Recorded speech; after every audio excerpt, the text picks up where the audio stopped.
Terdakwa kasus dugaan pembunuhan berencana terkait kecelakaan di Nagrek, Jawa Barat, Kolonel Infanteri Priyanto dituntut pidana penjara seumur hidup dan dipecat dari Dinas Militer oleh Auditor Militer Tinggi dalam sidang di Pengadilan Militer Tinggi II, Jakarta pada Kamis 21 April hari ini.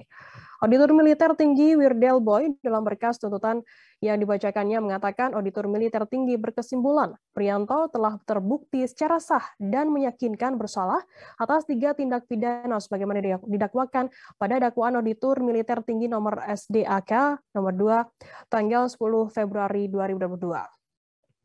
Untuk mengetahui informasi lebih lengkapnya akan disampaikan oleh rekan jurnalis kami dari tribunnews.com, ada Gita Irawan yang akan melaporkannya. Silakan rekan Gita. Selamat sore Firda, selamat sore Tribuners.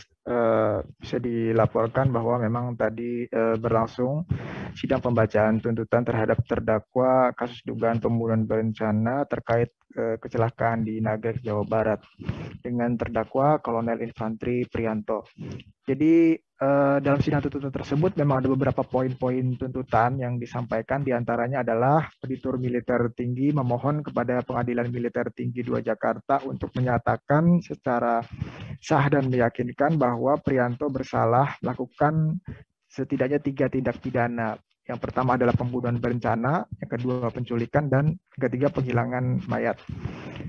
Selain itu, Priyanto juga dituntut atau Auditor Militer memohon kepada Pengadilan Militer Tinggi II Jakarta untuk menjatuhkan hukuman penjara seumur hidup dan pemecatan dari dinas militer kepada Priyanto. Sejumlah pertimbangan yang diambil dalam untuk menyusun tuntutan tersebut tadi disampaikan oleh Kolonel Sus Wirdel Boy, diantaranya adalah pernyataan dari Panglima TNI Jenderal TNI Andika Perkasa yang pada tahun lalu, di akhir tahun lalu, menyatakan bahwa TNI walaupun bisa dakwaan pembunuhan berencana tersebut maksimal adalah hukuman mati, namun TNI memilih untuk penjara seumur hidup, jadi menuntutnya seumur hidup.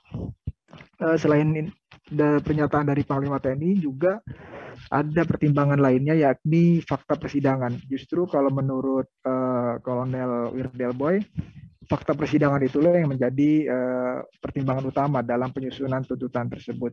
Selain itu juga ada arahan dari Auditor Jenderal TNI sebagai atasan dari Auditor Militer Tinggi.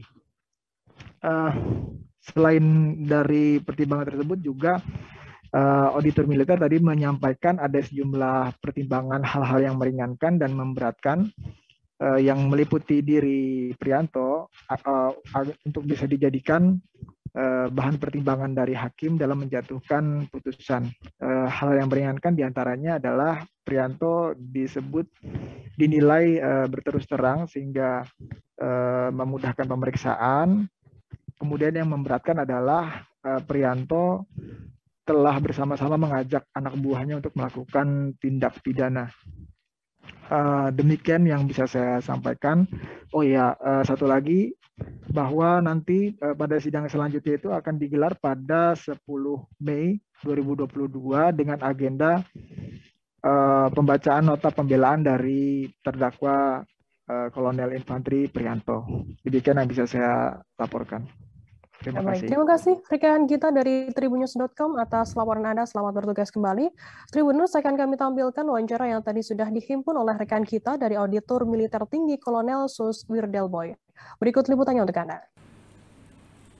Tuntutan yang kami susun itu dasarnya fakta yang terungkap di persidangan. Setelah fakta kami temukan, saya selaku Auditor Militer Tinggi akan lapor kepada kepala.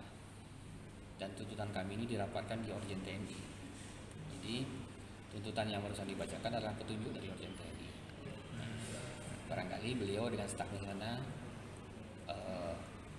sudah menyimpulkan bahwa hukuman ini adalah yang paling cocok untuk.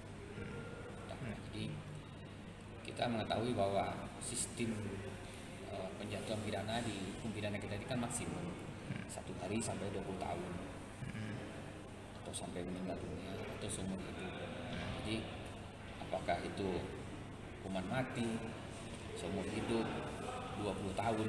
Nah, itu barangkali ada pertimbangan-pertimbangannya. Nah, barangkali salah satunya tadi terdakwa juga ada penyesalan. Dan seperti yang disampaikan pada sidang-sidang terdahulu bahwa sebetulnya kejadian ini terjadi karena dia merasa ada hubungan emosi dengan Duyat Moko atau saksi 2 itu yang sudah membantu dia. Artinya hal-hal yang meringankan tuntutan tadi juga jadi pertimbangan dalam semua akan dipertimbangkan, yang meringankan dipertimbangkan, yang memberatkan dipertimbangkan. Fakta itu akan menjadi bahan pertimbangan. Pak Panglima pernah nyatakan intended seumur hidup juga, itu termasuk pertimbangan itu bukan? Pada waktu Panglima mengeluarkan statement itu akan menjadi patokan bagi kami, patokan bagi kami. Tapi yang terpenting adalah fakta di persidangan. Karena apa? Barangkali urgen kami juga minta petunjuk kepada Panglima untuk menentukan berat ringannya hukuman. Jadi enggak, pada waktu statement Panglima itu kita kan belum melihat fakta. Tapi setelah fakta dalam kenyataannya beliau Terima kasih sudah nonton. Jangan lupa like, subscribe, dan share ya.